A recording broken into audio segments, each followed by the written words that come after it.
Hello দর্শক, সবাইকে সালাম এবং শুভেচ্ছা জানিয়ে শুরু করছি আজকের টাইম এক্সক্লুসিভ। আশা করি সবাই ভালো আছেন এবং যে বিষয়গুলো আজকে আমরা আলোচনা করব তা জানাচ্ছি প্রথমেই আপনাদের। আজকের বিষয়ের মধ্যে আছে প্রেসিডেন্ট ট্রাম্পের জন্মগত নাগরিকত্ব বা বার্থ রাইট সিটিজেনশিপ অধিকার বিরোধী আদেশ। সুপ্রিম কোর্ট শুনানি শুরু হচ্ছে 1 এপ্রিল। সিটিজেন সহ বিপদগ্রস্ত হতে পারে লাখ লাখ মানুষ, এই বিষয়টি আজকে আলোচনা করব। ইরান যুদ্ধ, তেলের দামের সাথে হৈ হৈ করে বাড়ছে জিনিসপত্রের দাম, আয়ের সাথে ব্যয়ের অসঙ্গতি, চ্যালেঞ্জ মোকাবেলা করবেন কিভাবে, এই বিষয়টি আজকে আলোচনা করব। যুদ্ধের খরচ $2 বিলিয়ন, কংগ্রেস কর্তৃক হাউস ফান্ডিং বিল নিয়ে টানা হেঁচড়া, প্রেসিডেন্ট ট্রাম্পের বিশেষ আদেশে টিএসসি কর্মীদের বেতন পরিশোধের উদ্যোগ নেওয়া হয়েছে। এয়ারপোর্ট সমস্যার সমাধান হবে কি, এই বিষয়টি জানার চেষ্টা করব। আগামীকাল নিউ ইয়র্কে নো কিং শিরোনামে ট্রাম্প বিরোধী বিক্ষোভ, লাখো মানুষের সমাগমে ম্যানহাটন হবে ব্যাপক ট্রাফিক জ্যাম, এই বিষয়টি আজকে জানার চেষ্টা করব। এবং বাংলাদেশ প্রসঙ্গে একটি বিষয় আলোচনা করব, তা হচ্ছে ডিপ স্টেট নিয়ে অনেক আলোচনা হচ্ছে। ডিপ স্টেট কি এবং তারা কারা, এই বিষয়টি আজকে জানার চেষ্টা করব। আজকে অতিথি যারা আছেন তাদের মধ্যে থাকবেন ডক্টর নকিবুর রহমান, অ্যাটর্নি মীর মিজানুর রহমান, কাজী ফৌজিয়া এবং ইব্রাহিম চৌধুরী খোকন, সাথে আছেন নাজমুল হাসান। শুরু করব দিনের আপডেট জানাচ্ছেন নাজমুল হাসান। ধন্যবাদ ধন্যবাদ টাইম টেলিভিশনের সকল দর্শক, শ্রোতা এবং প্যানেলিস্ট সবাইকে সালাম এবং শুভেচ্ছা। আশা করি আপনারা সবাই ভালো আছেন। আজ শুক্রবার, মার্চ মাসের 27 তারিখ।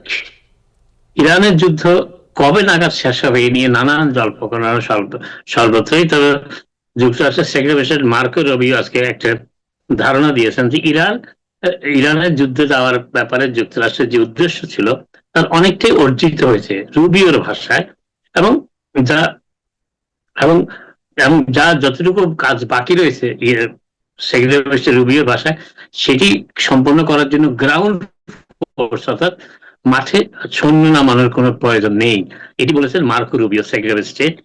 যদিও এর পাশাপাশি আজকে নতুন করে আবার 1000 অতিরিক্ত সার্ভিস সদস্যকে সেখানে পাঠানো হচ্ছে সেই অঞ্চলে, এবং ইতিমধ্যে ব্যাপক একটি সামরিক সমাবেশ গড়ে তোলা হয়েছে ইরানকে ঘিরে।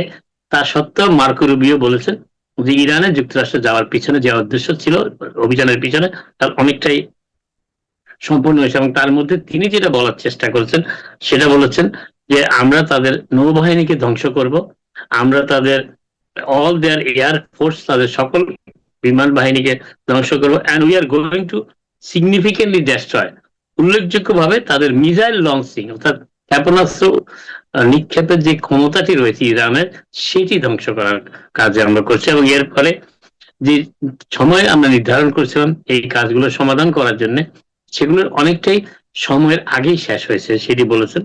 তবে এমন এই কাজটি এমন তো এই জন্যই করা হচ্ছে যাতে ইরান ভবিষ্যতে কোনোদিন পারমাণবিক অস্ত্র সম্পন্ন দেশ না হতে পারে, সেজন্যই যুক্তরাষ্ট্রের এই যুদ্ধ যাওয়া।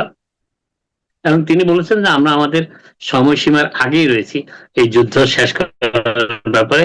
তবে যদিও প্রেসিডেন্ট ট্রাম্পের নির্দেশে কেন এত সৈন্য মোতায়েন করা হচ্ছে যদি এতটাই অর্জিত হয়ে থাকে, এমন প্রশ্নের উত্তরে বলেছেন যে প্রেসিডেন্ট ট্রাম্পকে সব ধরনের পরিস্থিতির জন্য প্রস্তুত থাকতে হয়, এবং সেই প্রস্তুতির অংশ হিসাবে সেখানে এত বিপুল পরিমাণ সৈন্য পাঠানো হচ্ছে, সেটি বলেছেন মার্কো রুবিও।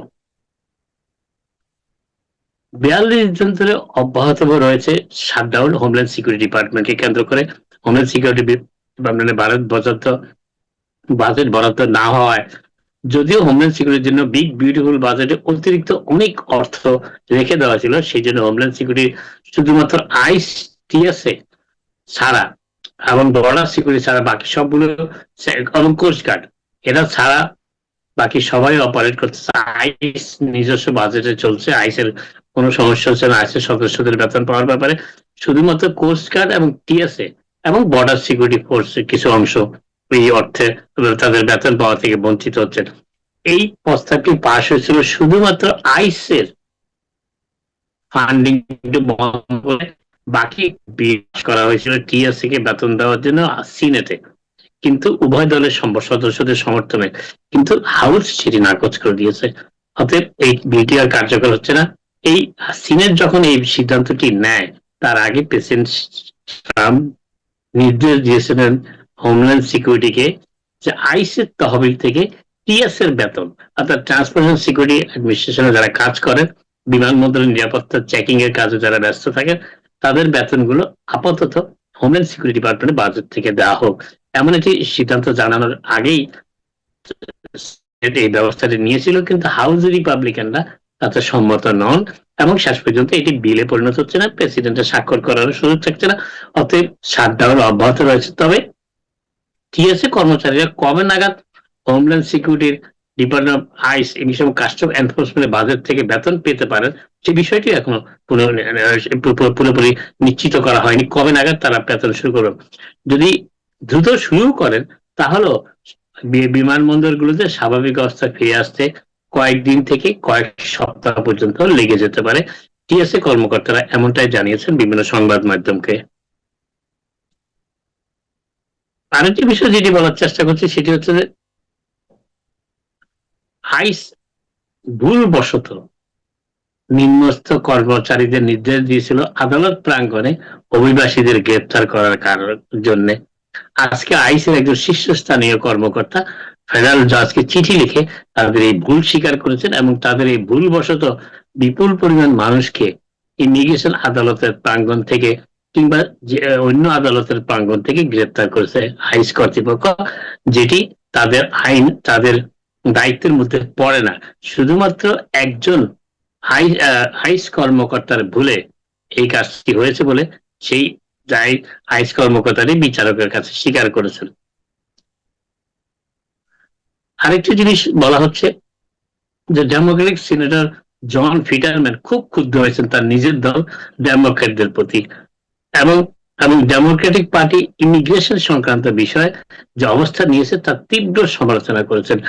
পেনসিলভেনিয়া থেকে নির্বাচিত ডেমোক্রেট সিনেটর জন ফিটারম্যান তিনি বলেছেন যে যুক্তরাষ্ট্রে অবৈধ অভিবাসীদের অনেকেই ক্রিমিনাল কর্মকাণ্ডে জড়িত, ক্রিমিনাল কাজ এবং তাদেরকে যুক্তরাষ্ট্র থেকে বহিষ্কার করার ব্যাপারে ট্রাম্প প্রশাসনের যে ভূমিকা সেইটার কেন সমালোচনা ডেমোক্রেটরা করছেন সেটি তিনি খুঁজে পাচ্ছেন না।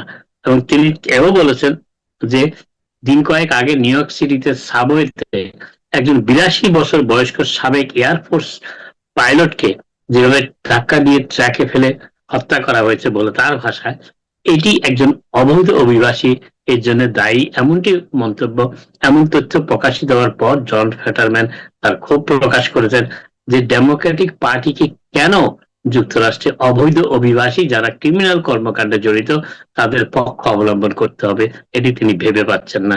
এই জন্য তিনি তার নিজের দলের সমাবেশ করেছেন এবং তিনি বলেছেন যে অবৈধ অভিবাসীদের যুক্তরাষ্ট্রে বিতরণের ব্যাপারটি কেন কন্ট্রোভার্সিয়াল হবে, কেন বিতর্কমূলক হবে, এই বিষয়টিও তিনি বুঝে পাচ্ছেন না।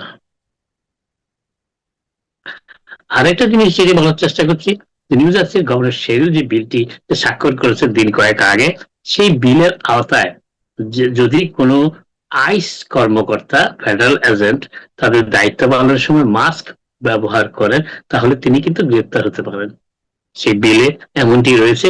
এবং এই বিষয়টি আজকে পুনর্বার ব্যক্ত করা হয়েছে যে আইস তাদের অভিযান চালাতে পারবে কিন্তু কোনো আইস কর্মকর্তা মুখে মাস্ক ব্যবহার করতে পারবেন না তাদের দায়িত্ব পালনের সময়, যদি ব্যবহার করেন তিনি তাতে সেই সময় গ্রেপ্তার হতে পারেন।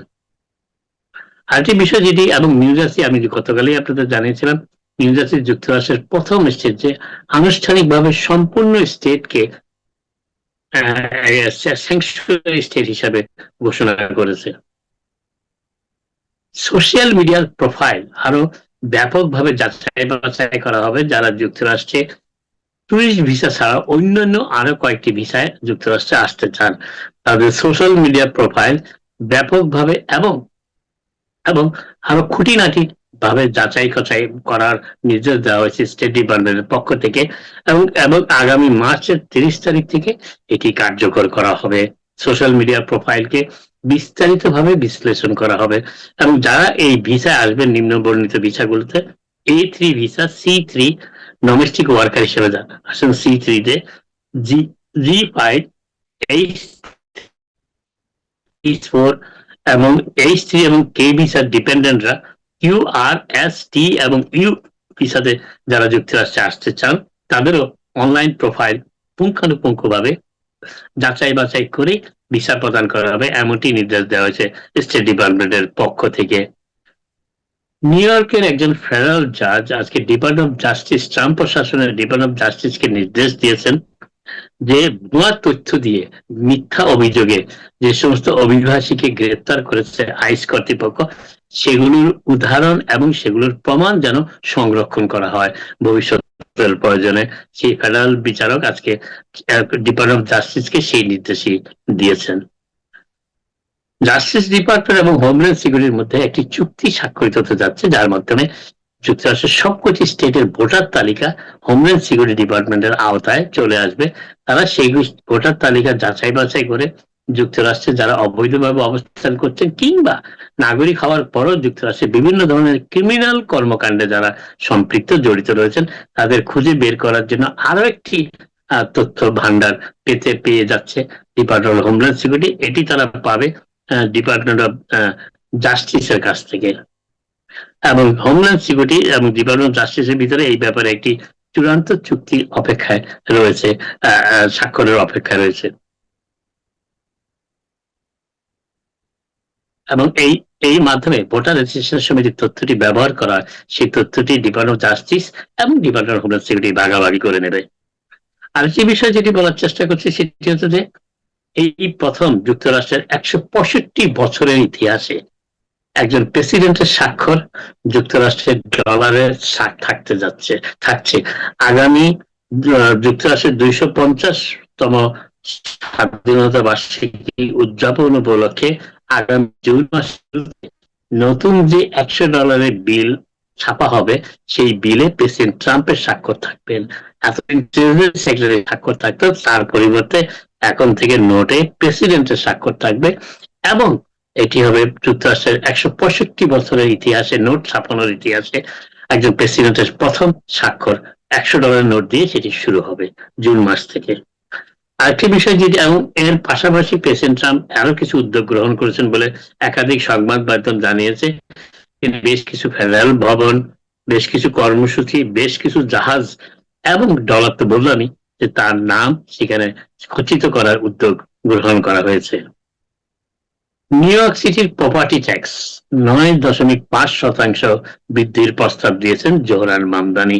যদিও জোহরান মামদানি প্রপার্টি ট্যাক্স ইনক্রিজকে শেষ চেষ্টা budget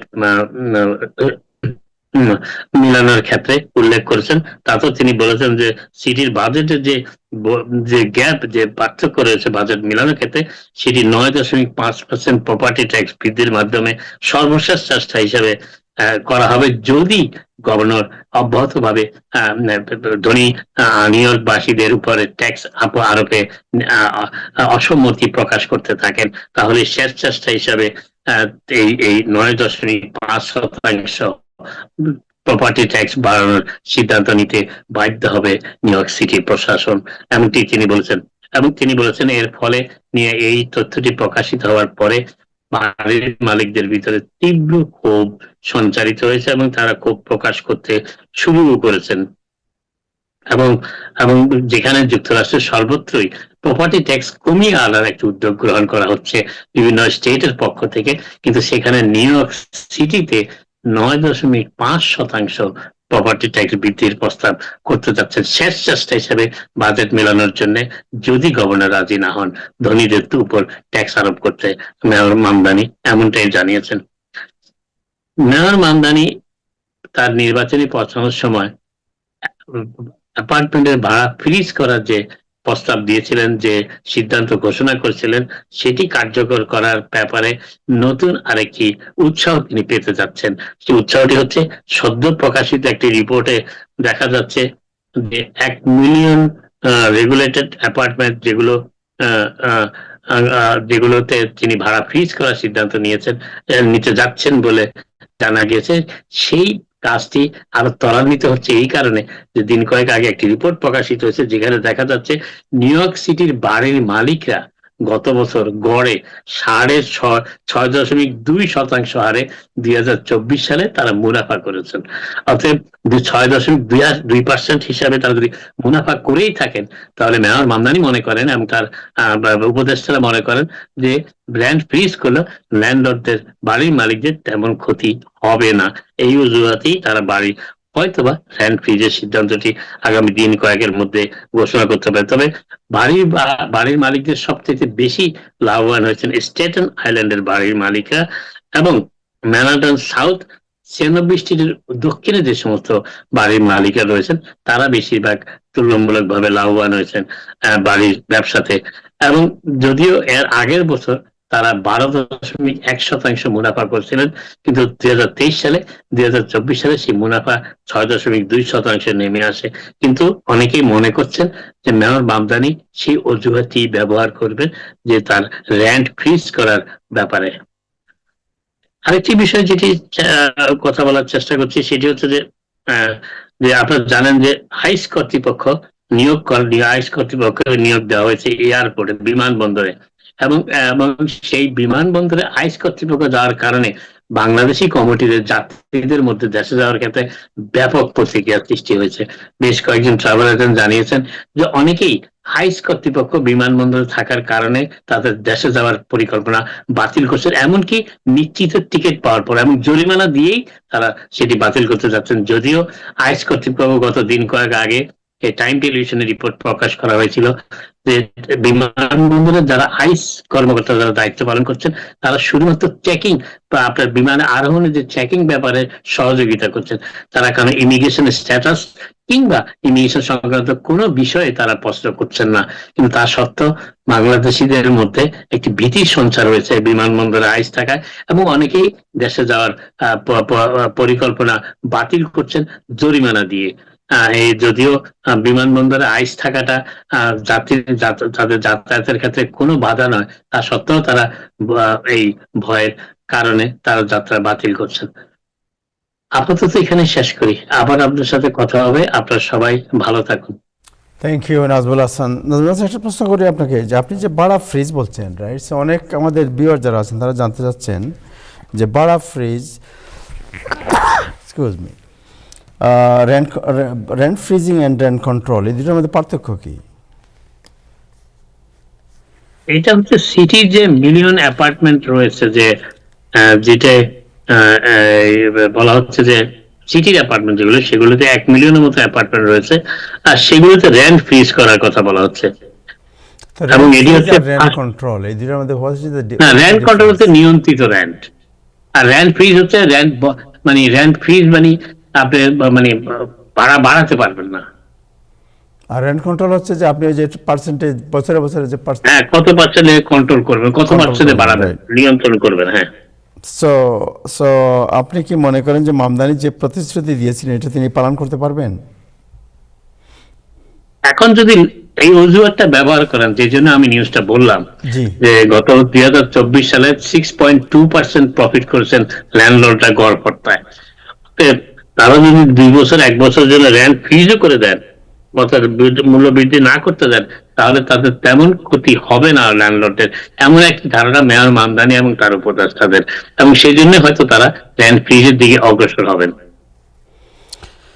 So and then what about the free bus? Free বাসের কোনো কথাবার্তা এখন শোনা যাচ্ছে না। এটা কি অ্যাবান্ডন হয়ে গেছে নাকি? অ্যাবান্ডন ঠিক বলা যাবে না, এখন শোনা যাচ্ছে না, কারণ মেয়র তো নানান চাপের মধ্যে আছেন বাজেটের ঘাটতি মেলানোর ক্ষেত্রে। অতএব এই বিষয়টাতে তিনি এখন আর কথা বলছেন না, কেউ তাকে প্রশ্ন করছে।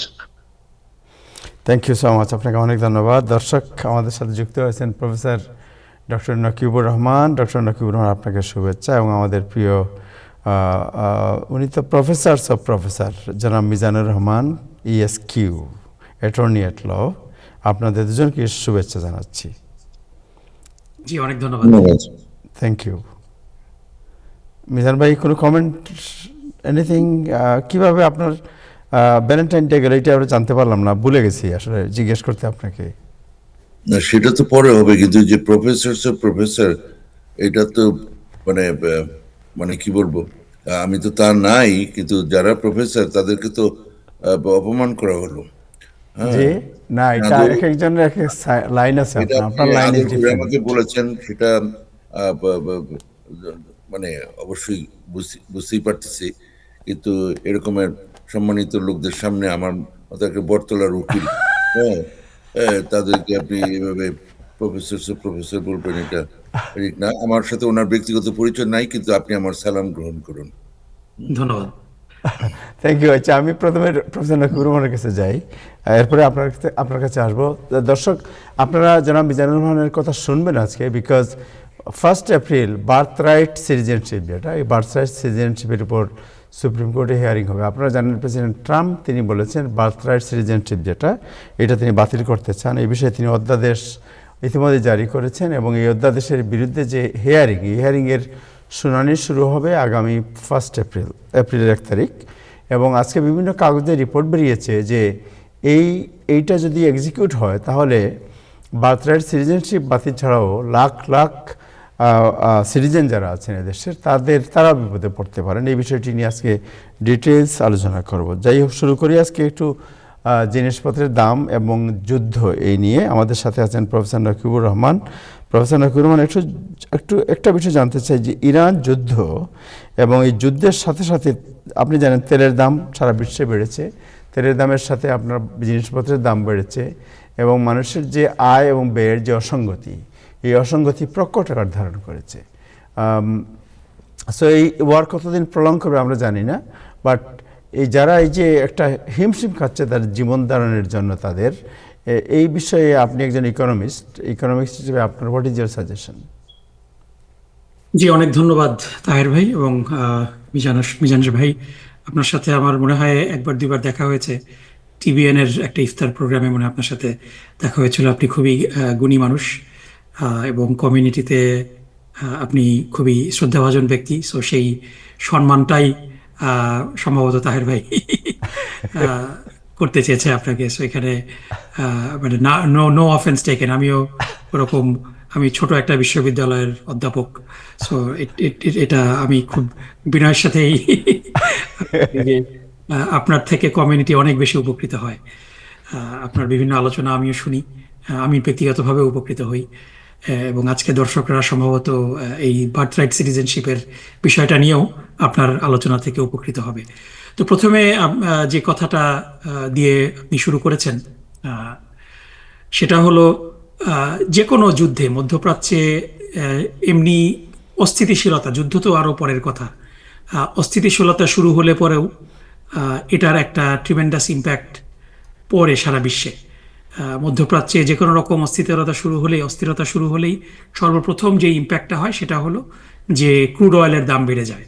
কারণ ক্রুড অয়েল, যেটা আমরা জানি যে ডিমান্ড এবং সাপ্লাইয়ের মাধ্যমে মূল্য নির্ধারিত হয়, তো যখনই মিডল ইস্টে কোনো রকম অস্থিরতা সৃষ্টি হয় তখন ডেফিনেটলি সাপ্লাইটা কমে যায়। যদি ডিমান্ডটা ঠিকও থাকে, কনস্ট্যান্ট ডিমান্ড থাকলে পরেও সাপ্লাই যখন কমে যায় তখন ক্রুড অয়েলের দাম বেড়ে যায়। এবং এই জ্বালানি তেল যে কোনো ম্যানুফ্যাকচার্ড দ্রব্যমূল্যের মূল ইনগ্রিডিয়েন্ট। এবং তাছাড়াও যে আমাদের যে সাপ্লাই চেইন সিস্টেমটা চলছে, এটা মূলত ডিপেন্ড করে জ্বালানি তেলের উপরে। সো ক্রুড অয়েলের দাম যখন আন্তর্জাতিক বাজারে বাড়ে, ইমিডিয়েটলি আমরা দেখি সারা বিশ্বে একটা মুদ্রাস্ফীতি, সব কিছুর দাম বেড়ে যায়। ডেফিনেটলি শাকসবজি উৎপাদন করতে জ্বালানি তেল লাগে না, কিন্তু শাকসবজি এক জায়গা থেকে আরেক জায়গায় নিয়ে যাওয়ার জন্য জ্বালানি তেল লাগে। যখন আপনার এই আপনার এই লজিস্টিক্স খরচটা বেড়ে যাবে, তখনই এটা দ্রব্যমূল্যের উপরে একটা বাড়তি প্রেশার দিবে। এবং আমরা যদি দেখি যে সামারে নর্মালি আপনার এই এনার্জির ডিমান্ডটা অনেক বেশি থাকে গরমের কারণে এবং বিভিন্ন কারণে। সো ইউজুয়ালি সামারে এমনিতেই ক্রুড অয়েলের দাম হিস্টোরিক্যালি বেশি থাকে, তার উপরে যদি সামান্য অস্থিরতা হয় তারপরে তো দাম আরও বেড়ে যায়। তো এখন যে ফুল ফ্লেজের যুদ্ধ চলছে, এবং এই যুদ্ধের একটা বড় একটা কি বলা যায় যে মানে স্টিকিং পয়েন্ট, সেটা হলো হুরমুজ যেই প্রণালী, স্ট্রেটস অফ হুরমুজ। সেই হুরমুজ প্রণালী যেটা ইরানের কন্ট্রোলে, সেই হুরমুজ প্রণালী দিয়ে প্রায় 20% of the world energy passes through that, এবং এখানে এটাকে ওয়ান অফ দ্য কি বলা যায় যে চোক হোল্ড শিপিং রাউট হিসেবে চিহ্নিত করা হয়।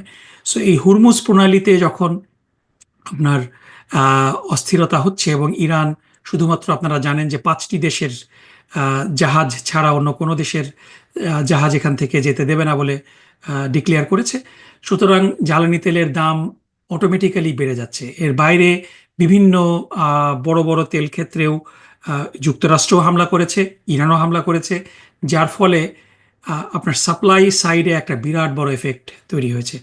যে কোনো সময় যুদ্ধ, ছোট হোক বড় হোক, যুদ্ধ শুরু করে বড় বড় সমস্যার সমাধানের প্রতিজ্ঞা নিয়ে, প্রতিশ্রুতি নিয়ে, কিন্তু যুদ্ধ শেষ হতে হতে আসলে যুদ্ধে কেউ লাভবান হয় না।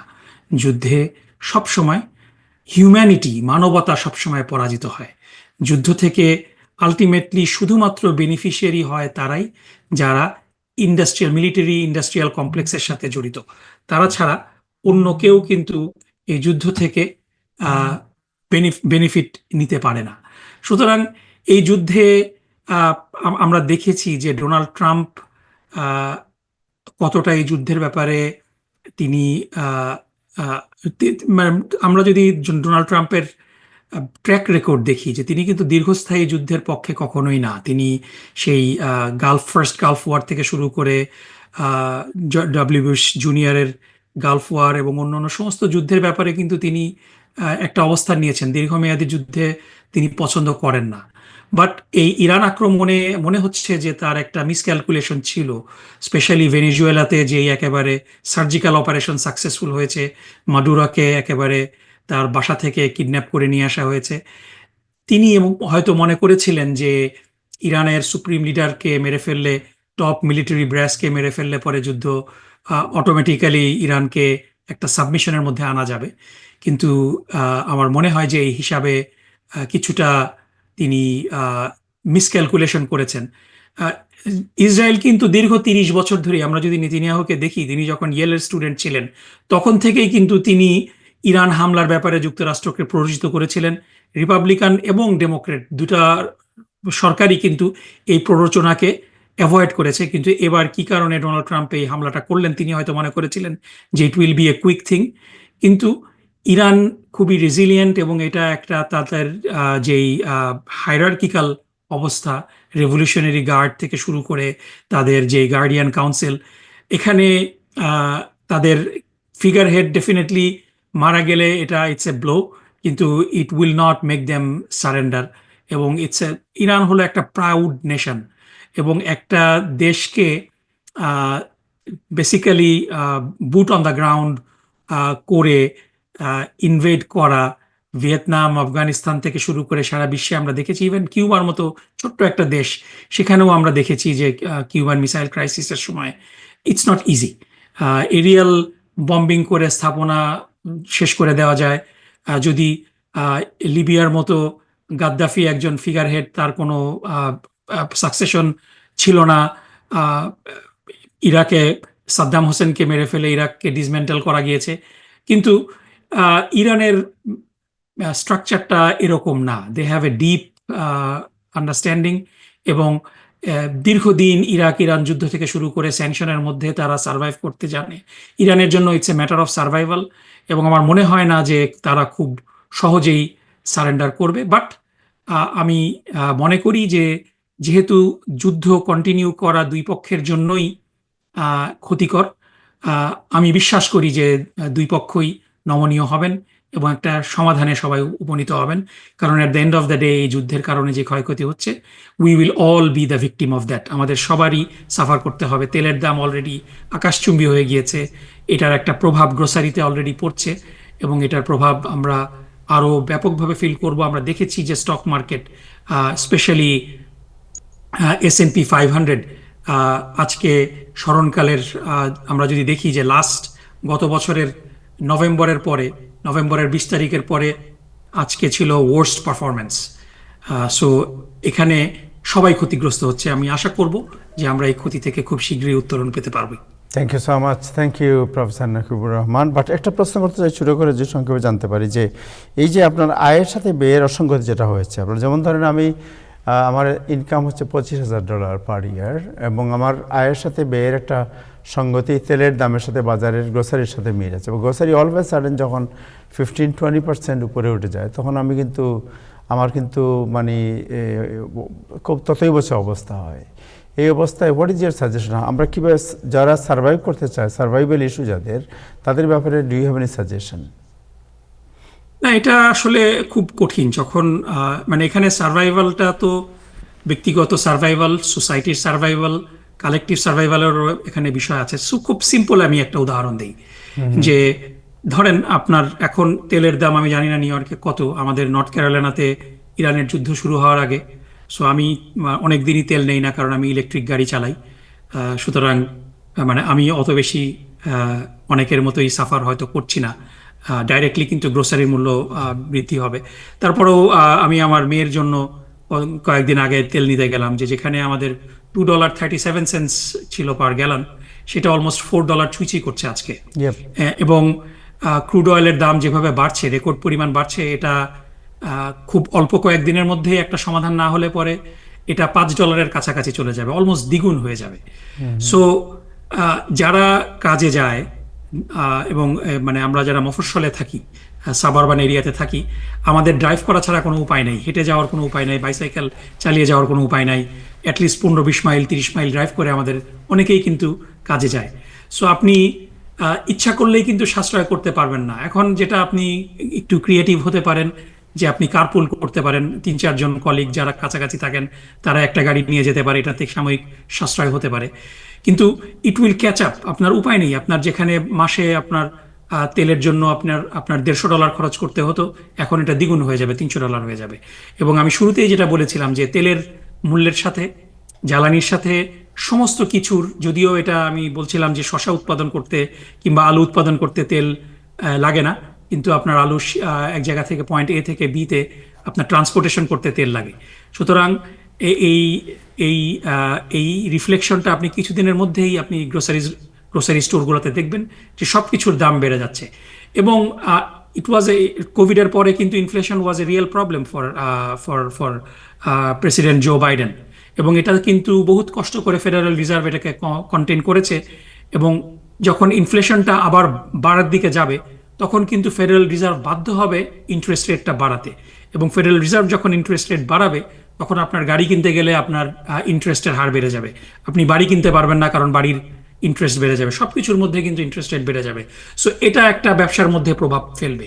এবং আমরা যদি আরো বড় হিসাবে নেই, যে যখন আপনার দ্রব্যমূল্য, আপনি যেটা বললেন যে আপনার ইনকামটা কনস্ট্যান্ট, আপনার গ্রোসারি স্টোরে আপনি কিনতে পারছেন না, আপনার খরচ বেশি হয়ে যাচ্ছে। আর একটা জিনিস আপনি চিন্তা করেন, যে আমেরিকার যেই মানে আপনার আমরা ডেট্রয়েটের কথাই চিন্তা করি, যে আমেরিকান গাড়ি, আমেরিকান ম্যানুফ্যাকচারিং ইন্ডাস্ট্রি রিলাই করে কিন্তু আপনার খুব মানে হেভি ইঞ্জিনের উপরে, যেগুলো খুব ফুয়েল কনজাম করে। আপনার ফোর্ড 150 হলো আমেরিকার সবচেয়ে বেস্ট সেলিং গাড়ি, বেস্ট সেলিং ট্রাক। এখন তেলের দাম যদি বেড়ে যায়, মানুষ কিন্তু ফোর্ড 150 কিনা আস্তে আস্তে বন্ধ করে দেবে। এবং ফোর্ড 150 এবং আপনার ডজ, র্যাম, এরকম হেভি ডিউটি গাড়ি যদি মানুষ কিনা বন্ধ করে দেয়, কারণ তো তেলের দাম বেড়ে যাচ্ছে, তখন মানুষ যদি ইকোনমিক গাড়ি কেনার, যে গাড়িগুলোতে তেল কম খরচ হয়, ইভির দিকে যদি যায়, তখন কিন্তু আপনার এই বড় বড় গাড়ি ম্যানুফ্যাকচারিং কোম্পানিগুলো তাদের প্রোডাকশন কমিয়ে নিতে বাধ্য হবে। এবং তারা যদি কমিয়ে নিতে বাধ্য হয় প্রোডাকশন, তারা কিন্তু প্রচুর লোকজনকে চাকরিচ্যুত করবে। এবং এই লোকগুলা তখন কিন্তু মানে আপনার ইনকাম, তো আপনি বলছিলেন যে যদি কনস্ট্যান্ট থাকে, তখন ইনকাম কনস্ট্যান্ট থাকা তো দূরের কথা, তখন কোনো ইনকামই থাকবে না। তখন আপনার গ্রোসারি স্টোরগুলোও কিন্তু সাফার করবে, যে তাদের যে রেগুলার সেলস এগুলো কমে যাচ্ছে। সো ওভারঅল ম্যাক্রো ইকোনমিতে একটা আমরা ক্ষতির মধ্যে পড়ে যাব। আমরা 2008 সালে যেই রিয়েল এস্টেট মেল্টডাউন আমরা দেখেছিলাম, এটা কিন্তু গালফ ওয়ারের একটা ইমিডিয়েট এফেক্ট ছিল।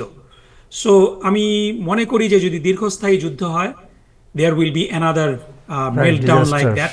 প্রচুর মানুষ ম্যানুফ্যাকচারিং জব হারাবেন। এবং সবচেয়ে বড় কথা হলো যে ইব্রাহিম ভাই আছেন এখানে, আহ, ডোনাল্ড ট্রাম্পের একনিষ্ঠ সমর্থক।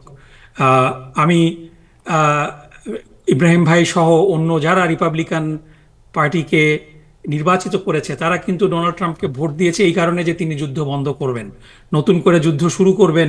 এটা কিন্তু রিপাবলিকান পার্টির মধ্যেই অনেকে মেনে নিতে পারছে না। আমরা দেখছি যে রিপাবলিকান পার্টির মধ্যেই কিন্তু একটা বড় ক্র্যাক হয়েছে। আপনারা গত কয়েকদিন আগে যে সিপ্যাকের সম্মেলনটা যেখানে দেখেছেন, ওখানে স্টিভ ব্যাননের বক্তব্য, জি। সেটা কিন্তু পুরাপুরি একটা বিদ্রোহের একটা আভাস। সুতরাং মানে মোদ্দা কথা যে যুদ্ধ হলে শুধুমাত্র কিছু স্পেসিফিক অস্ত্র প্রস্তুতকারী ব্যবসা প্রতিষ্ঠান ছাড়া কেউই বেনিফিটেড হয় না, সবাই এটার থ্যাংক ইউ, থেকে থ্যাংক ইউ সো সম্মুখীন। Much, thank you professor Nakibur Rahman.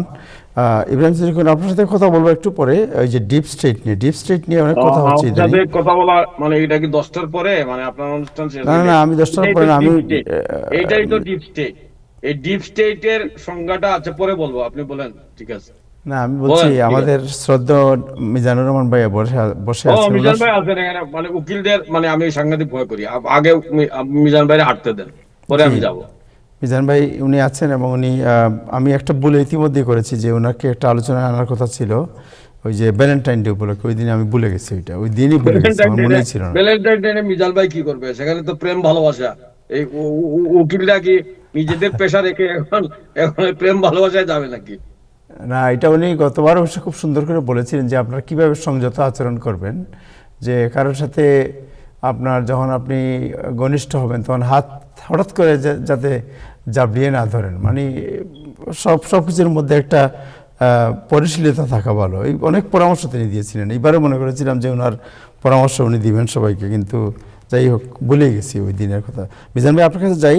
So আজকে তো ভেরি সিরিয়াস ডিসকাশন যে আপনার প্রেসিডেন্ট ট্রাম্পের যে জন্মগত নাগরিকত্ব বা বার্থ রাইট সিটিজেনশিপ নিয়ে তিনি যে যা করতে চাচ্ছেন, এটা তো আমেরিকার হিস্ট্রিতে এরকম ঘটনা ঘটেনি। এবং এপ্রিল থেকে শুরু হচ্ছে আপনার এটার শুনানি সুপ্রিম কোর্টে। এবং আপনি জানেন যে আজকে বিভিন্ন কাগজে যে রিপোর্ট বেরিয়েছে, এই রিপোর্টের আমি যদি জাস্ট একটি কাগজের আপনার হেডলাইন পড়ে শোনাই, তাহলে সেখানে যেটা বলা হয়েছে, যে সেখানে বলা হচ্ছে Trump's order on birthright citizenship would harm millions of American, including citizens. এটা হচ্ছে আপনার দি হিলের রিপোর্ট। জি আমাকে শুরু করতে বলছেন? জি জি, আপনাকে শুরু করতে। জি শোনা যাচ্ছে, রাইট? আচ্ছা, ধন্যবাদ।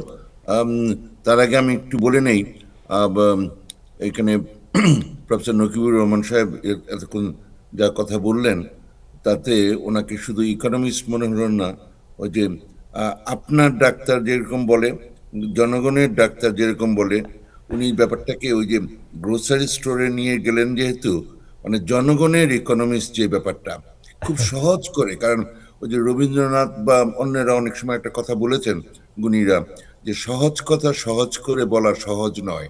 উনি হয়তো একটা বোম্বাস্টিক ইকোনমেট্রিক্স দিয়ে কিছু একটা বলতে পারতেন, হ্যাঁ। আর উনি খুবই দুঃখজনক একটা কথা বলেছেন, উনি একটা খুব ছোট ইউনিভার্সিটির অধ্যাপক ইত্যাদি জাতীয় কথা আগে বলেছিলেন। হ্যাঁ, এখানে যে কোনো ইউনিভার্সিটিতে ঢুকতে একটা বিশাল ব্যাপার।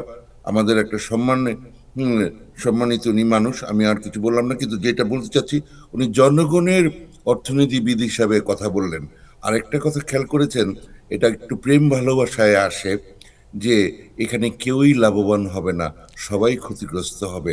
হ্যাঁ, মানে এই যে উনি জিনিসটাকে এত সহজ করে বললেন, এটা এই টাইমের এই বিশেষ অনুষ্ঠানটাকে আরো মহামানিত করলো। ধন্যবাদ ওনাকে। Thank you. হ্যাঁ, একবার নর্থ ক্যারোলিনার কোনো এক ইউনিভার্সিটির প্রফেসরের সাথে আমার সোনারগাঁ নারায়ণগঞ্জে দেখা হয়েছিল। হ্যাঁ, তো উনি বললেন যে আমরা মানে ওনার সাথে আমার পরিচয় নাই। উনি বললেন, উনি আর কি ওখানে একটা ইউনিভার্সিটিতে এখন পড়ান। তো উনি ছাত্রছাত্রীদের নিয়ে গিয়েছিলেন মাছ আনতে, পেলেন না। হ্যাঁ, ওই নদীর মাছ আনতে। তিনি বললেন, হয়তো নদীর মাছ পেলাম না, কিন্তু নিউ ইয়র্কে অ্যাটর্নি পেলাম। কারণ উনি কোন একটা, উনি রাজশাহী ক্যাডেট কলেজে এস ক্যাডেট, ওইখানকার একজন বিশেষ একজন মানুষের নাম যখন আমি বললাম, তখন উনি শিওর হলেন যে আমি সত্যি এস ক্যাডেট এবং মানে আমাকে বিশ্বাস করা যায়। তো যাই হোক, এই রকমের নর্থ ক্যারোলিনাতে আমার ছেলেও পড়েছে ওখানে। তো উনি ওখানে একজন প্রফেসর, আমাদের সালাম গ্রহণ করুন। এগুলো কথা। আচ্ছা, সবচেয়ে বড় কথা এখানে বার্থরাইট সিটিজেনশিপ নিয়ে যেই ভয়টা বা যাই হবে, একটা কথা খুব ক্লিয়ার করা দরকার, ইটস নট রেট্রোঅ্যাক্টিভ। যাই ঘটে, ধরেন কি হতে পারে আমরা কেউই জানি না, সেম, কিন্তু এটা রেট্রোঅ্যাক্টিভ না, মানে যখন থেকে এটা মানে ইফেক্টিভ হবে তারপর থেকে যাদের মানে জন্ম হবে সেটা নিয়ে কথা। যারা অলরেডি সিটিজেন হয়ে গেছেন তাদের নিয়ে এটা কথা না।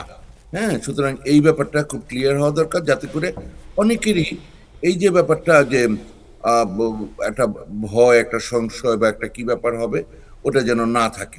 হ্যাঁ, এরপরে যাতে এই পুরো ব্যাপারটাই শুরু হয়েছে এটা, তারপর আরো কিছু ঘটনা এর মধ্যে ঘটেছে, যে শুনেছেন যে বিভিন্ন দেশের ভিসার ক্ষেত্রে এই জিনিসটা হচ্ছে যে একটা ম্যাগনেট হিসেবে অনেক কিছু কাজ করে।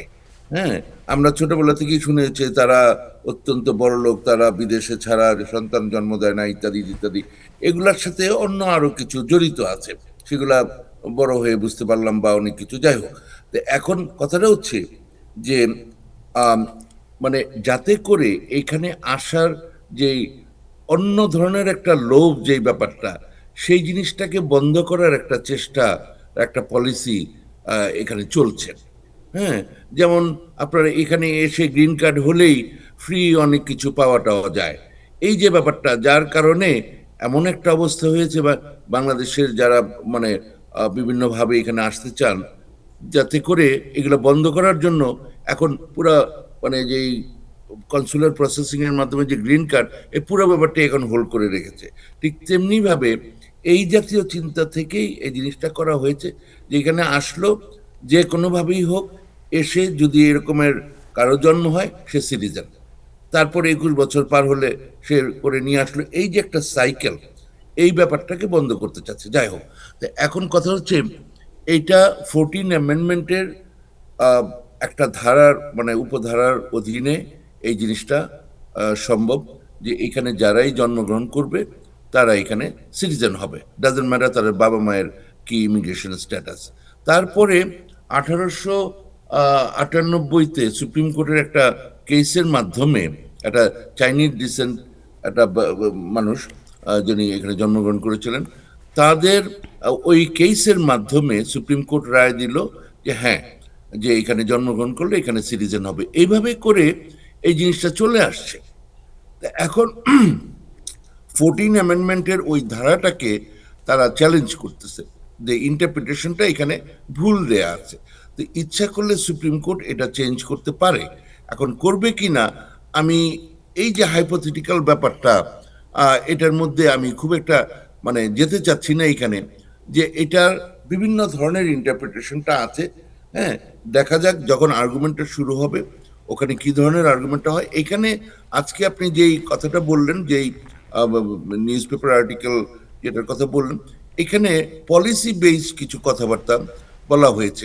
হ্যাঁ, কোর্টের ডিসিশনের মধ্যে এটা একটা ইম্পর্টেন্ট পার্ট, পলিসি, যে এই যদি হয় তাহলে মানে যেই জিনিসটা হবে, প্রতিবার একজন মানুষকে প্রমাণ করতে হবে যে উনি সিটিজেন, এবং তখন তার যে বিভিন্ন ধরনের ব্যুরোক্রেটিক যে সমস্ত প্রমাণের যে ব্যাপার আছে, যে তাদের বাবা মায়ের পরিচয়টা কি, তাদের স্ট্যাটাসটা কি ছিল, মানে যখন তারা জন্মগ্রহণ করে, এগুলো করতে গিয়ে যে একটা বিশাল একটা যজ্ঞ শুরু হবে, সেই ব্যাপারটা সামাল দেওয়ার জন্য প্রশাসন রেডি কিনা। হ্যাঁ, এবং যাদের উপরে এটা এসে উঠবে তখন এই ব্যাপারটা কিভাবে তারা এই জিনিসটা করবে। যেমন ওবামাকে নিয়ে শুরু হলো, তার এখানে জন্ম হয়েছে কিনা, তার মার তো তখন উনি মারা গেছেন।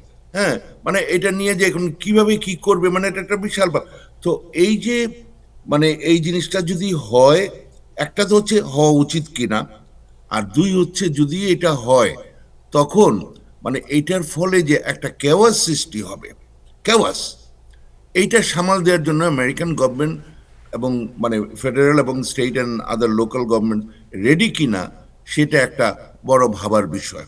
তো এই একটা সিচুয়েশন নিয়ে এপ্রিল মাসে এটা নিয়ে কথাবার্তা হবে।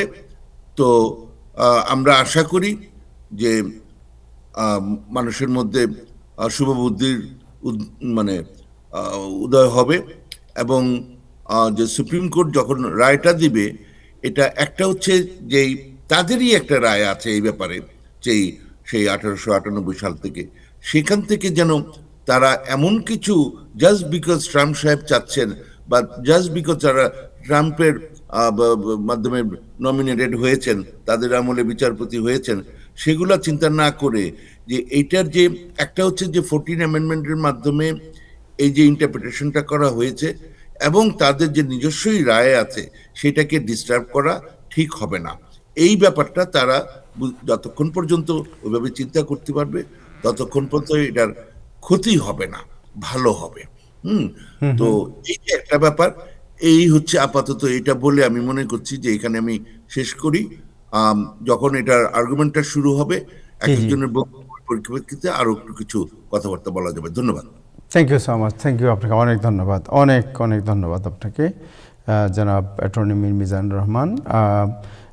ইব্রাহিম সিদ্দিক, আপনার কাছে বাংলাদেশ প্রসঙ্গ তো একটু পরে আসে, আগে ট্রাম্প সাহেবের কালকে একটা বিরুদ্ধে বিক্ষোভ হবে, এটা বলা হচ্ছে নো কিং বিক্ষোভ। এই বিক্ষোভের ডাক দিয়েছে বিভিন্ন আপনার মানবতাবাদী সংগঠন ডাক দিয়েছে, প্রো ইমিগ্রেন্ট মানবতাবাদী সংগঠন যারা।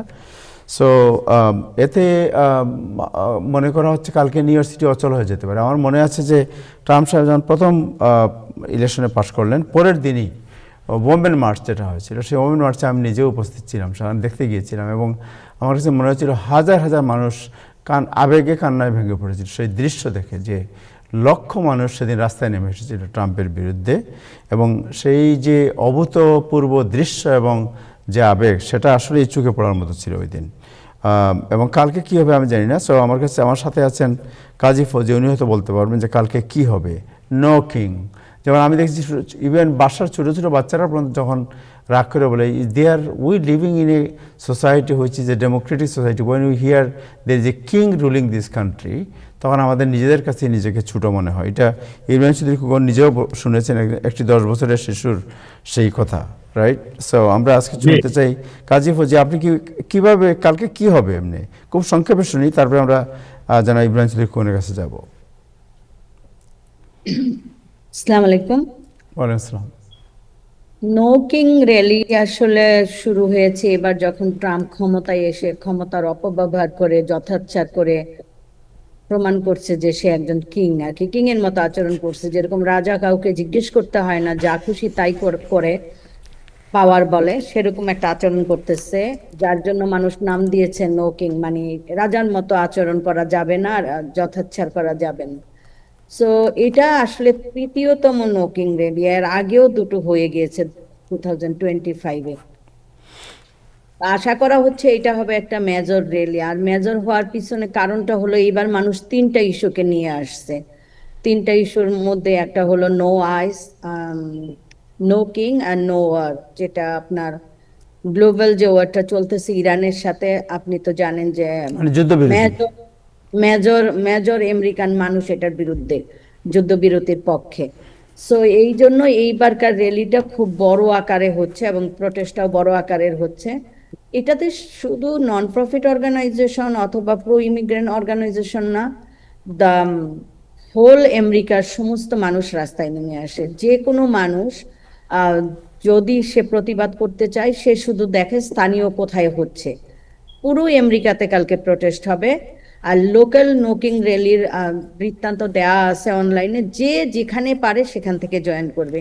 সকলের হাতেই এজেন্ডা আছে, সকলের হাতেই পোস্টার ব্যানার থাকবে, আর সবাই মিলেই এই প্রতিবাদটা করছে। তো আমাদের অর্গানাইজেশন যে গ্রুপটার সাথে জয়েন করতেছে সেটা হলো আপনার মানবাধিকার সংগঠনগুলো ও প্রো ইমিগ্রেন্ট সংগঠনগুলো, ওয়ার্কার সংগঠনগুলোর সাথে আমরা মার্চ করতেছি কালকে। আর আমাদের ওই এজেন্ডাটা হলো যুদ্ধবিরতি, আইসের অভিযান বন্ধ এবং প্যালেস্টাইন, এই 3টা ইস্যুকেই আমরা হাইলাইট করতেছি। আমাদের পোস্টার ব্যানার ফেস্টুন যেগুলো বানানো হয়েছে, যেসব স্লোগান আমরা দিচ্ছি রেডি করছি, এগুলো সব এটা।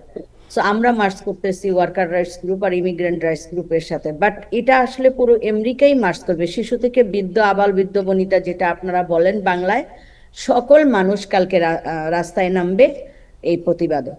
রাইট, আবাল বৃদ্ধ যুব বনিতা সবাই রাস্তায় নেমে আসবে কালকে, রাইট। এবং কালকে বার্নি স্যান্ডার উনি যাচ্ছেন কালকে মিনেসোটাতে, যেখানে আইস গুলি করে মানুষ হত্যা করেছিল, সেখানে তিনি থাকবেন, সেখানে তিনি বক্তব্য রাখবেন। থ্যাংক ইউ কাজী ফৌজিয়া। ইব্রাহিম নাজমুল হাসান, আপনারা যে কিছু আপডেট থাকে আমার জানায়েন। বাট আমরা ইব্রাহিম যদি ওনার কাছে একটু যাই, যে ডিপ স্টেট নিয়ে অনেক আলোচনা হচ্ছে এবং অনেক ভিউয়ার যারা আছেন, আমাদের প্রফেসর নকিবুর রহমান আপনিও জয়েন করতে পারেন, যে ডিপ স্টেট নিয়ে আমরা বাংলাদেশে বিশেষ করে ইদানিং খুব কথা শুনতে পাচ্ছি, বাট অনেকেই জানেন না হোয়াট ইজ ডিপ স্টেট। গত পরশুদিন সাবেক একজন উপদেষ্টা, অন্তর্বর্তী সরকারের একজন উপদেষ্টা, তিনি বলেছেন ডিপ স্টেট চাচ্ছিল যে আমরা যেন 2000 আরও কিছু 30 সাল পর্যন্ত বোধহয় ক্ষমতায় থাকেন। উনি যেটা বলেছেন আসিফ সাহেব, একটু ভিডিওটা 2 মিনিট আধা মিনিট আমরা একটু দেখি, দেন আমরা একটু ডিসকাশনে যাব।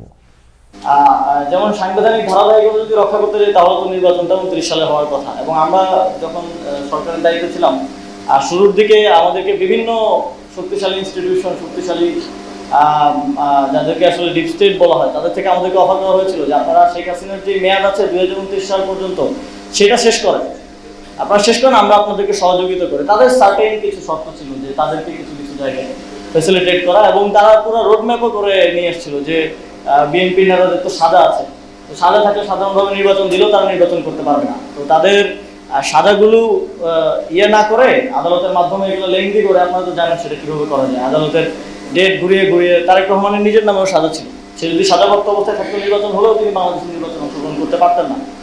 তো তারা পুরো স্ট্র্যাটেজি আমাদেরকে সাজিয়ে দিয়েছিল যে কিভাবে ক্ষমতায় থাকা যায়, তাদের সাথে এক ধরনের নেগোসিয়েশন, সমঝোতার ভিত্তিতে। আমরা কিন্তু সেটাতে সায় দিইনি, আমরা সবসময় গণতন্ত্রকেই সামনে রেখেছি এবং সেটার প্রতি কমিটমেন্ট লাস্ট সরকারের ছিল বলে নির্বাচনটা হয়েছে, এবং আমাদের ছিল বলেই আমরা ইভেন নির্বাচনকে। জি, ইব্রাহিম চৌধুরী খোকন, আপনাকে দিয়ে শুরু করে, তারপরে নকিব ভাই, উনি তো পলিটিক্যাল লোক, ওনার কাছে যাবো। জি, এরা কারা, ডিপ কারা? অনেক ধন্যবাদ। ডিপ স্টেট কারা?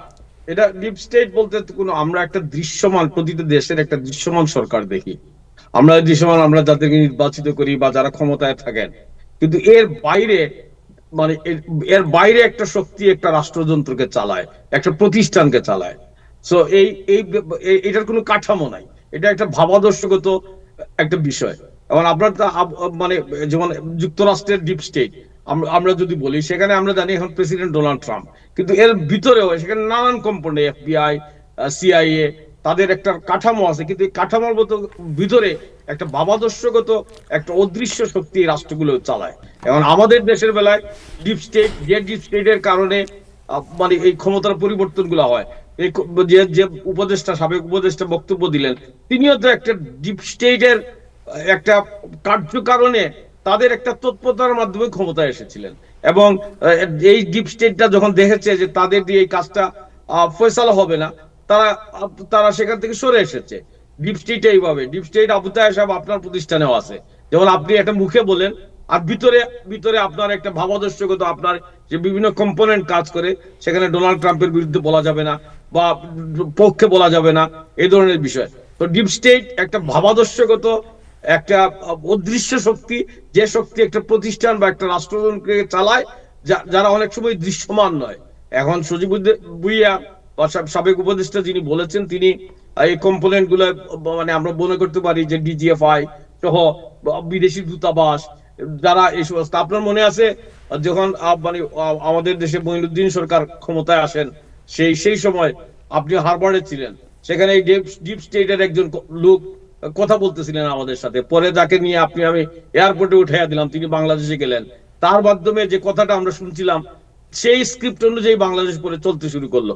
এরাই ডিপ স্টেটের, এরা বুদ্ধিজীবীর বেশে থাকেন, এরা একটা ভাবাদর্শ, একটা মোটিভ নিয়ে কাজ করেন, এবং তাদের মধ্যে একটা অদৃশ্য যোগাযোগ থাকে। এই অদৃশ্য যোগাযোগের একটি সংঘবদ্ধ চক্রকেই যখন রাষ্ট্রযন্ত্র ব্যবহার করে, তখন এটাকে ডিপ স্টেট বলা হয়। তো আমার মনে হয় মানে আমাদের সাবেক উপদেষ্টা যিনি তরুণ নেতা, তিনি সেই কথাই বলছিলেন। জি, থ্যাংক ইউ সো মাচ। আমার মনে হয় বাংলাদেশের ক্ষেত্রে ডিপ স্টেট হচ্ছে ইউএস স্টেট ডিপার্টমেন্ট। এটাও একটা কম্পোনেন্ট, ঠিকই বলেছেন। সেখানেও আমাদের মানে কলকাঠি নাড়ার জন্য, আমাদের দেশ তো, আমরা স্বাধীন বাংলাদেশ হওয়ার পরে আমরা দেশকে আমরা চালাইছি, বা আমরা কি এখনো চালাচ্ছি? বুকে হাত দিয়া বলেন।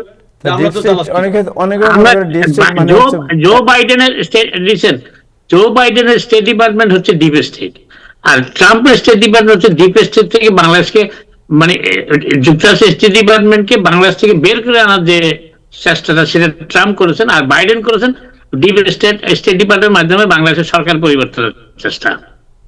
স্পষ্ট, এটা তো এখন আর মানে এটা নিয়ে গবেষণা করে ফল পাওয়ার কিছু নাই, এটা স্পষ্ট কথা একদম। এখন রাগ ডাক নাই। যাই প্রফেসর নকিবুর রহমান আপনার কাছে যাই যে এই সাবেক যে শেখ হাসিনা সরকারকে উৎখাতের ব্যাপারে সবচেয়ে বেশি দায়ী করা হয় জামাত শিবির এদেরকে, এবং এখন নাজমুল হাসান বলেন যে বাইডেন দায়ী। সো বাইডেনের সাথে জামাত শিবিরের সম্পর্ক কেমন ছিল এটা একটু জানি, আগে এটা বোঝার চেষ্টা করছি। এখন তো একটু বিপদে ফেলে দিলেন, যাই বলি বিপদে পড়ে যাবো। না আমি না, বিপদের কিছু নাই, বিপদের কিছু নাই, এই এখানে ডিপ বিপদের স্টেটের কিছু নাই। কনসেপ্টটা আমরা দেখেন যখন 2016 সালে ডোনাল্ড ট্রাম্প ইলেকশন করছিল তখন কিন্তু আমরা আমেরিকার রাজনীতিতেও ডিপ স্টেটের কথা শুনেছি।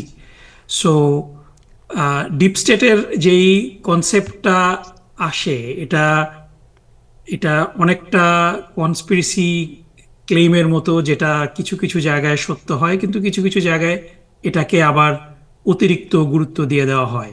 দীর্ঘদিন ধরে আমেরিকাতে মনে করা হতো যে একটা সিক্রেট সোসাইটি প্রশাসনকে মেনটেন করে। সো ডিপ স্টেটের যেই ডেফিনেশনটা যদি আমরা দেখি, যে ডিপ স্টেট বলতে খোকন ভাই যেটা বলেছেন যে অদৃশ্য একটা শক্তি, যেটা ইউজুয়ালি একটা ইন্টেলিজেন্স এজেন্সি, কিছু ব্যুরোক্রেট, কোনো কোনো ক্ষেত্রে কিছু বিদেশি শক্তি, যেটা নাজমুল ভাইও বলতে চেষ্টা করলেন, যে তারা মিলে ইলেক্টেড গভর্নমেন্টকে আন্ডারমাইন করে তাদের এজেন্ডাকে পুশ করে।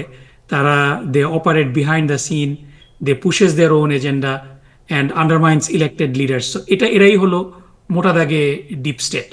সো আমেরিকাতেও কিন্তু মনে করা হতো যে ডিপ স্টেট হিলারি ক্লিন্টনকে ফেভার করছে, এবং ডোনাল্ড ট্রাম্প এই ডিপ স্টেটটাকে, উনি যেটাকে বলতেন যে সোয়াম্প, ড্রেইন দ্য সোয়াম্প, উনি যখন সোয়াম্পের কথা বলতেন তো উনি মেইনলি ডিপ স্টেটকেই শেষ করে দেওয়ার কথা বলতেন। কিন্তু আবার আমরা 2024-এ আমরা দেখলাম যে এই ডিপ স্টেটটা আবার ডোনাল্ড ট্রাম্পকে ফেভার করছে। সো এই ডিপ স্টেটটা এক এক সময় এক একজনকে কিছু কিছু সময় মনে করা হতো যে বিলিয়নিয়ার জর্জ সোরস এই ডিপ স্টেটের একটা বড় অংশ। তারপরে আপনার কি বলা যায় যে ফ্রিমেসন, ইলুমিনাটি এরা কন্ট্রোল করে।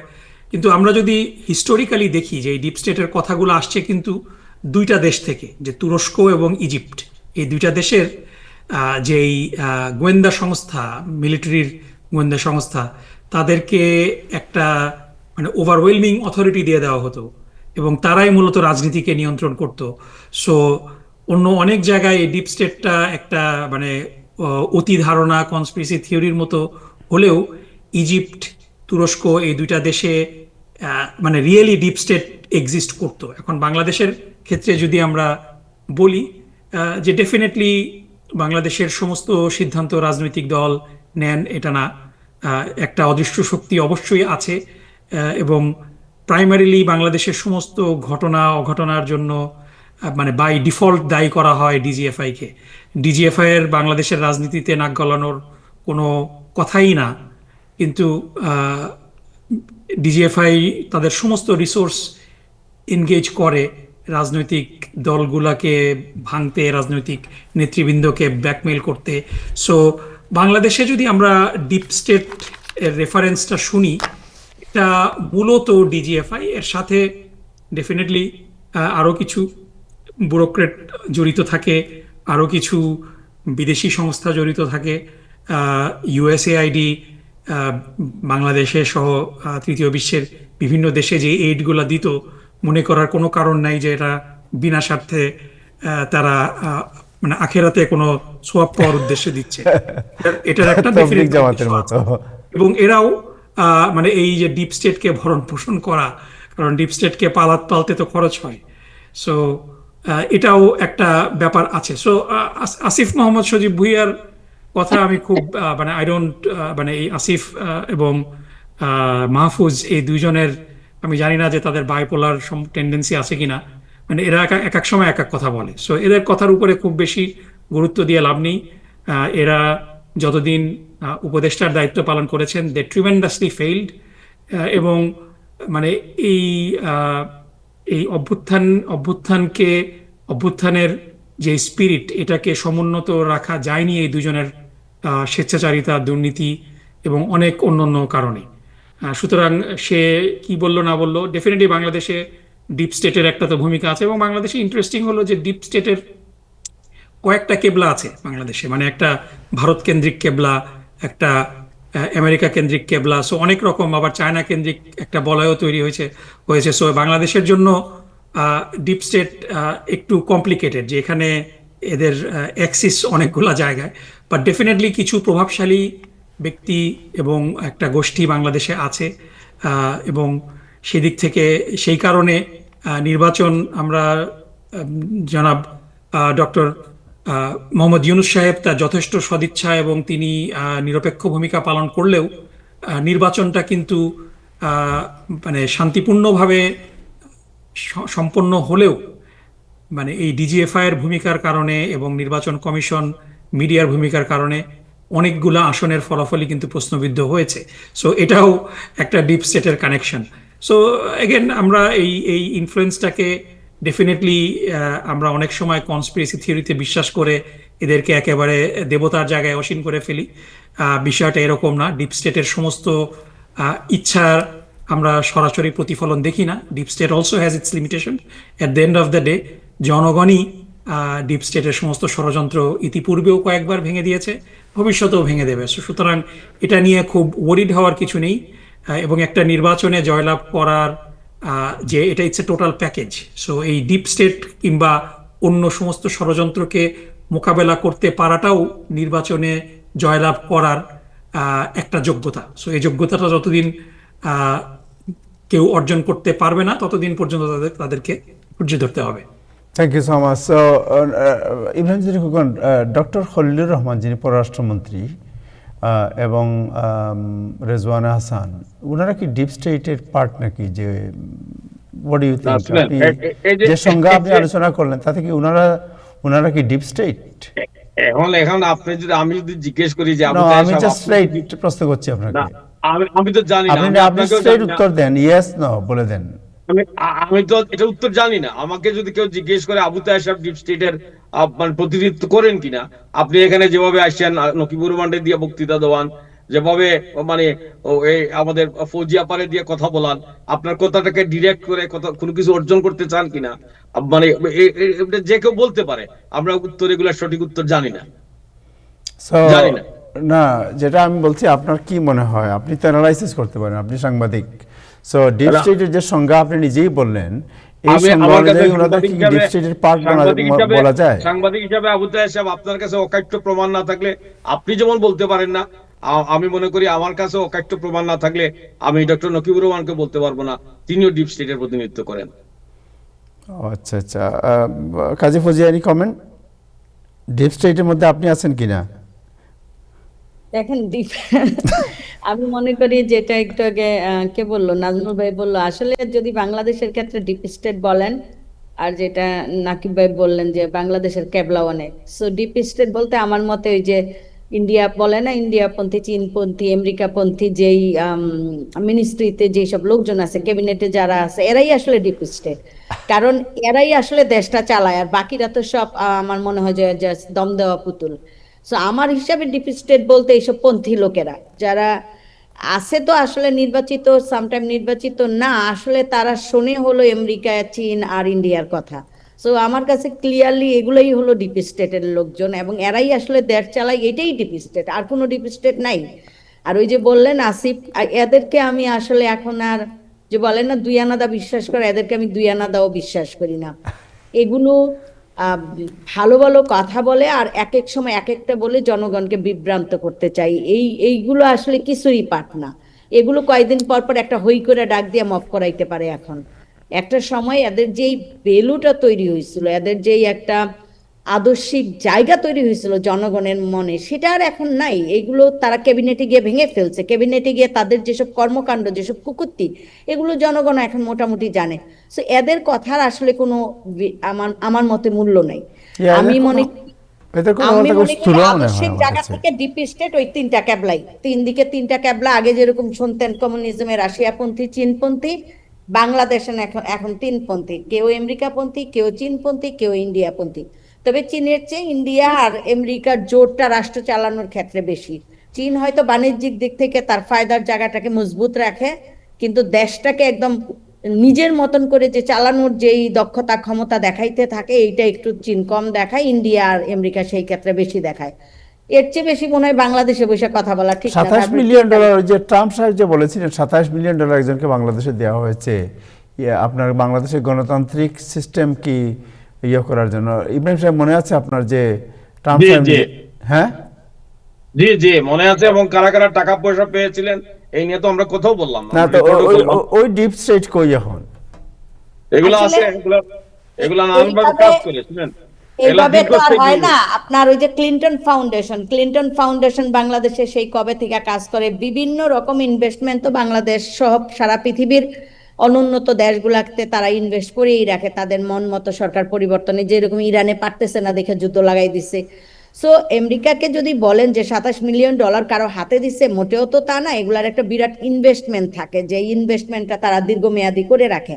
আর আমার মনে হয় আমি এখন বাংলাদেশে আছি, এত কথা না বলি, তারপর একটু পরে দেখা যাবো দরজা নক করে হ্যান্ডকাপ লাগাই নিয়ে যাইতেছে আমারে। তো দরকার নাই, আমি নিরাপদ থাকতে চাই বাংলাদেশে যেহেতু আছে। এর চেয়ে বেশি কথা না বলাই বলে, এটাই বাংলাদেশের ডিপ স্টেট, এটাই হলো এখানকার রাজনীতি। আর আমি আমি ফৌজিয়াপাকে একটা পয়েন্ট ব্ল্যাঙ্ক প্রশ্ন করতে চাই। এই যে আমাদের ফরহাদ বাজার ভাই শ্রদ্ধ, উনার কেবলাটা কোন দিকে ফৌজিয়াপা? ডেফিনেটলি আমেরিকার বিরুদ্ধে। তো চায়নার পক্ষে নাকি, মানে এটা কি? নাও হইতে পারে, প্রো চায়না প্রো ইন্ডিয়া কিছু একটা তো হইতেই পারে, কিন্তু আপনাকে আর বেশি বিপদে বলাইতে চাই না, আপনি আসেন। ডেফিনেটলি আমেরিকা ইম্পেরিয়ালিজমের বিরুদ্ধে, এবং এই যে হিন্দুত্ববাদের যে একটা আধিপত্যবাদ ছিল ইন্ডিয়ার সময়, মানে হাসিনার সময়ে, সেটারও বিরুদ্ধে।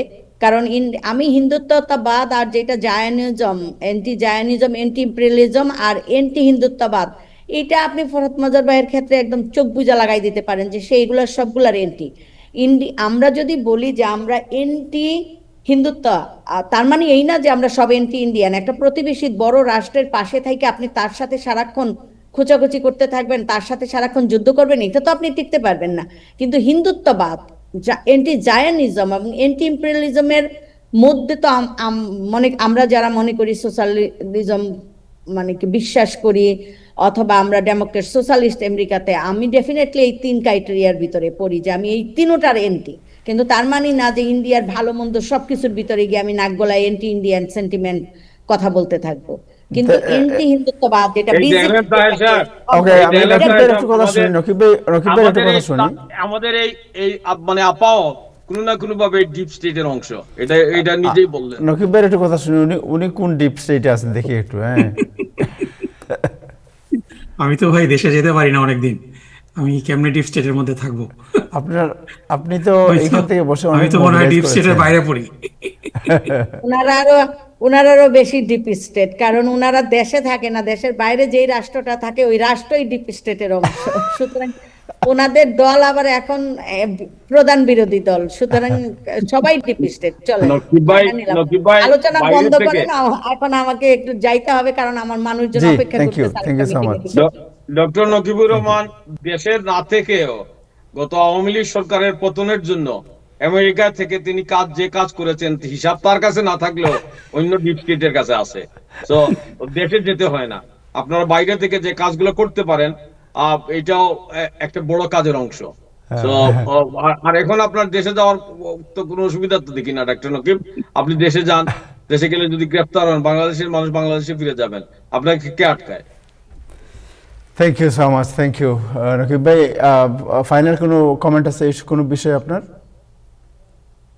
না, মানে এটাই, মানে যে কথা দিয়ে আমরা শুরু করেছিলাম আলোচনাটা, যে যুদ্ধ, সংঘর্ষ, সংঘাত এগুলা কারোর জন্যই সুখকর না। সো আমরা আশা করব যে সবার মধ্যেই কমন সেন্স প্রিভেল করবে, ইগো এবং কি বলা যায় যে অভিমান, রাগ অভিমান, এগুলা থেকে আমরা সবাই বের হয়ে এসে দেশের মানুষ এবং সারা বিশ্বের মানুষের ভালো কোনটাতে হয় সেই জিনিসটাকে আমরা প্রাধান্য দেব। এই মন মানসিকতা নিয়ে কাজ করতে পারলেই বেসিক্যালি আমরা এই সুন্দর পৃথিবীটাকে সুন্দরভাবে দেখতে পারবো। তা না হলে সবাই বিপদে পড়বো, কেউ বিপদ থেকে বাইরে থাকতে পারবো না। Sure, thank you so much, thank you আপনার কনক্লুশনারি রিমার্কের জন্য। আপনাকে অনেক ধন্যবাদ। ধন্যবাদ ইব্রাহিম চৌধুরী খোকন। আজকে মোটামুটি শান্তিমতো অনুষ্ঠানটা শেষ করা গেছে, কোনো ঝগড়াঝাটির মধ্যে যেতে হয় নাই, এই জন্য আপনাকে অনেক ধন্যবাদ। নকিব ভাই, আপনাকে অনেক ধন্যবাদ, থ্যাংক ইউ। দর্শক, আজকে এ পর্যন্তই। আগামীকাল আবার দেখা হবে। সবাই ভালো থাকবেন। খুদা হাফেজ।